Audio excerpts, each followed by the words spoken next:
Donc, bonjour à tous. Je voudrais commencer par remercier les organisateurs de me donner l'opportunité de vous présenter ce travail donc, sur les malformations congénitales dans la corde Timoun. Alors, pourquoi s'intéresser aux malformations dans ce contexte ? On sait que le chlordécone traverse le placenta et de ce fait peut atteindre le fœtus.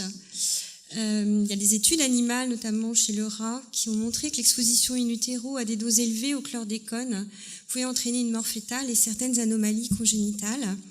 Mais on a vu ce matin que le rat pouvait avoir des métabolismes différents de l'homme pour le chlordécone. Enfin, les propriétés de la molécule chlordécone, les propriétés hormonales, posent la question d'un éventuel effet sur le développement de l'appareil génital. Il nous est donc apparu pertinent de s'intéresser à cette question. Est-ce que l'exposition au chlordécone au cours de la grossesse entraîne un risque de survenue de malformations congénitales ? Alors, nous nous sommes appuyés pour ce travail sur la corde Timoun, qui vient de vous être présentée par Philippe Cadel. Donc, pour rappel, donc, ces femmes étaient incluses à la 26e semaine d'aménorrhée, un peu plus de 1000 femmes. Et puis, à la naissance, on disposait de données concernant l'état de santé de l'enfant qui étaient remplies sur des formulaires spécifiques par les sages-femmes et les pédiatres des maternités de l'ensemble des services de la Guadeloupe. Donc, des données précises et détaillées. Alors, l'exposition au chlordécone a été, comme dans l'ensemble de cette corde Timoun, estimée à la fois par la mesure de la concentration dans le sang maternel et aussi dans le sang de cordon, puisqu'on avait des échantillons des deux.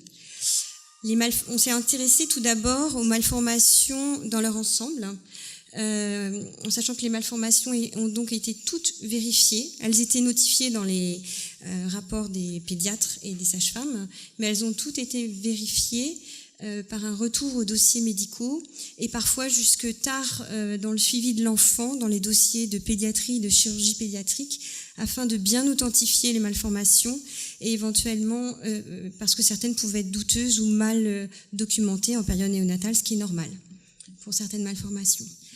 On les a ensuite classées selon les recommandations Eurocat. Eurocat, c'est le réseau européen de registres de malformations.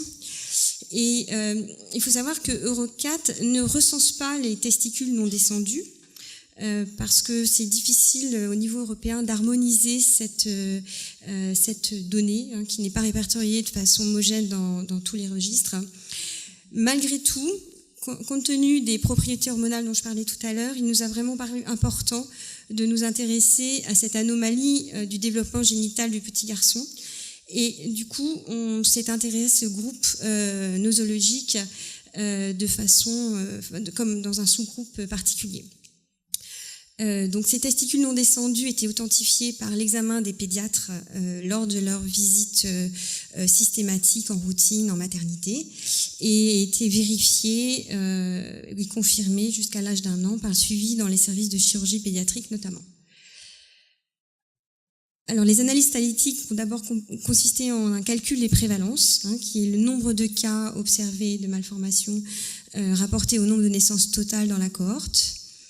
Les associations entre le risque de malformation et les niveaux d'exposition au chlordécone ont été étudiées par régression logistique, en prenant en compte, comme l'a dit Philippe dans l'exposé précédent, un grand nombre de variables dont on dispose dans la corde Timoun, à savoir l'âge maternel, le niveau d'éducation, le lieu de naissance, le lieu d'inclusion, et puis beaucoup d'autres facteurs de potentiel, notamment au niveau obstétrical et aussi les lipides totaux.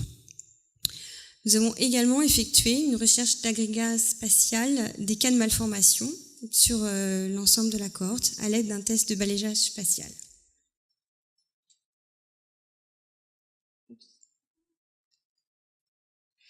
Alors, parmi les 1096 naissances issues de cette cohorte, nous avions 1088 enfants nés vivants, 6 morts fœtales et 2 interruptions de grossesse.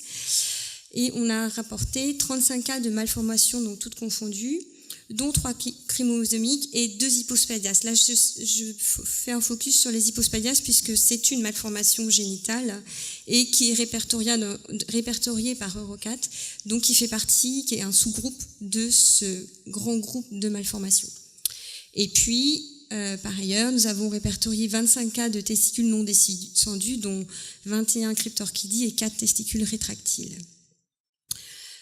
Dans les concentrations chlordécone que nous avons obtenues dans le sang maternel sans cordon, on observait que le chlordécone était détecté dans 90% des sangs maternels, avec une limite de détection à 0,02 microgrammes par litre, et 86% des sangs de cordon, avec des médianes respectives à 0,39 microgrammes par litre dans le sang maternel et 0,20 dans le sang de cordon. Alors, concernant les prévalences des malformations observées dans la cohorte, pour l'ensemble des malformations, la prévalence était de 3,19%, ce qui n'est pas différent de celle qui est rapportée par les autres registres français qui existaient à l'époque et dont on pouvait trouver les données dans la base Eurocat. C'était aussi comparable avec les données du registre anti-Guyane des malformations, le registre RMALAN, qui a débuté son recensement, qui a été créé en 2009.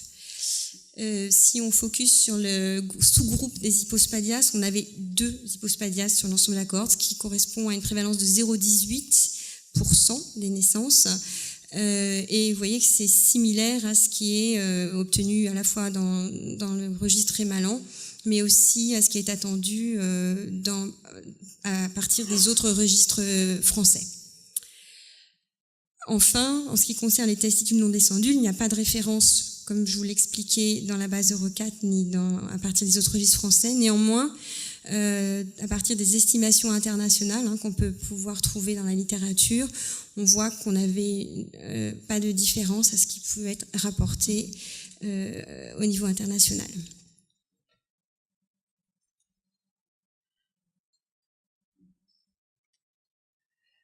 Alors, concernant maintenant les associations, vous voyez qu'on n'a pas observé d'association entre le risque de malformation, toute malformation confondue, avec les niveaux d'exposition prénatale au chlordécone, et ça, que ce soit qu'il soit estimé dans le sang maternel ou dans le sang de cordon.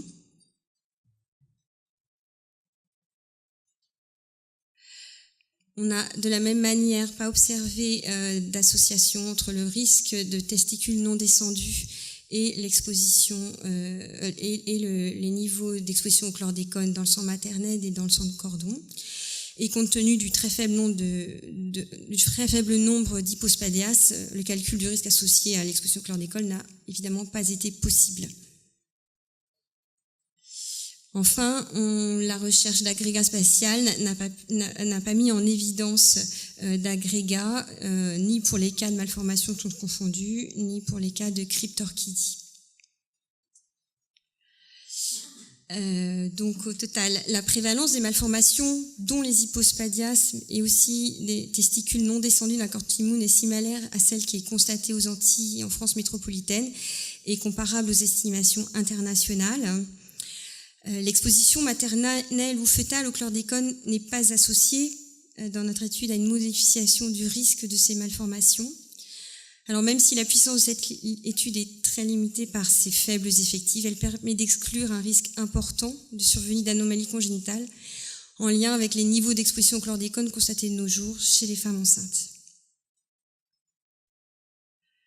Alors moi aussi, je voudrais remercier toutes les femmes qui ont accepté de participer à cette étude, à rentrer dans cette grande cohorte Timoun. Et puis je voudrais aussi remercier les enfants, puisque ils ont accepté aussi, vous le verrez dans les exposés suivants, de revenir pour des évaluations à la fois médicales et à la fois du neurodéveloppement à plusieurs reprises. Ils ont donné de leur temps et en grandissant, ils continuent à venir. Et moi, c'est vraiment l'occasion pour moi aujourd'hui de remercier tous ces enfants parce que sans eux, on ne pourrait pas vous rendre tout ça. Et puis bien sûr, merci aux financeurs et aux tutelles qui permettent ce travail. Et je vous remercie de votre attention.